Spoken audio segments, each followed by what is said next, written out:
നിങ്ങൾ ബ്രോക്കേഴ്സിനെ ചൂസ് ചെയ്യുമ്പോഴത്തേക്ക് നല്ല ഇൻറ്റൻഷൻ ഉള്ള ആൾക്കാരെ ചൂസ് ചെയ്യുക. അതായത് നിങ്ങൾ പ്രോപ്പർട്ടി വിറ്റതിന് ശേഷം അവരുമായിട്ട് ഒരു കോൺടാക്ട്സും ഇല്ലാന്നുണ്ടെങ്കിൽ വിൽക്കുന്നതിനോട് മാത്രമേ താല്പര്യമുള്ളൂ. അതേസമയം ബ്രോക്കേഴ്സ് നിങ്ങൾ വിൽക്കുന്നതിൻ്റെ കൂടെ തന്നെ റെൻ്റ് ഔട്ടും റീസെയിലിനെ കുറിച്ചും സംസാരിക്കുന്നുണ്ട്, അയാൾ തന്നെ അതെല്ലാം ടേക്ക് കെയർ ചെയ്യുമെന്ന് പറയുന്നുണ്ടെന്നുണ്ടെങ്കിൽ ആ ആളുടെ ഇൻറ്റൻഷൻ നല്ലതാണ്. കാര്യം പ്രോപ്പർട്ടി വിൽക്കുമ്പോഴത്തേക്ക് തന്നെ അത്യാവശ്യം കമ്മീഷൻ കിട്ടി അവരതെല്ലാം കഴിഞ്ഞ് ഓക്കെ ടാറ്റ ബൈ ബൈ എന്ന് പറഞ്ഞു കഴിഞ്ഞാൽ നമുക്ക് ഒരിക്കലും ഇൻവെസ്റ്റ്മെൻറ്റിൽ പൈസ ഉണ്ടാക്കാൻ പറ്റത്തില്ല. ഇൻവെസ്റ്റ്മെൻറ്റ്സിൽ എപ്പോൾ പൈസ ഉണ്ടാക്കാൻ പറ്റുമെന്ന് പറഞ്ഞു കഴിഞ്ഞാൽ അത് റീസെയിൽ ചെയ്യുമ്പോഴും റെൻ്റ് ഔട്ട് ചെയ്യുമ്പോഴേ നമുക്ക് അതിൽ പൈസ ഉണ്ടാക്കാൻ പറ്റുള്ളൂ. ഇനി അതുപോലെ തന്നെ വേറൊരു കാര്യമുണ്ട്, പ്രോപ്പർട്ടി സെല് ചെയ്തതിന് ശേഷം ഇഷ്ടംപോലെ പ്രോബ്ലംസ് വരാൻ പറ്റും.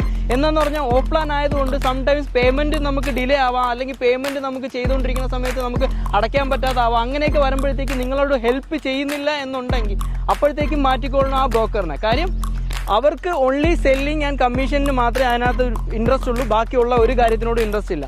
ലോങ് ടൈമായിട്ട് നിൽക്കുന്ന ആൾക്കാരെ മാത്രമേ ചൂസ് ചെയ്യാവുള്ളൂ. കാര്യം ലോങ് ടൈമായിട്ട് നിൽക്കുന്നവർക്ക് മാത്രമേ നിങ്ങൾക്കൊരു പോർട്ട്ഫോളിയോ ഉണ്ടാക്കി തരാൻ പറ്റത്തുള്ളൂ.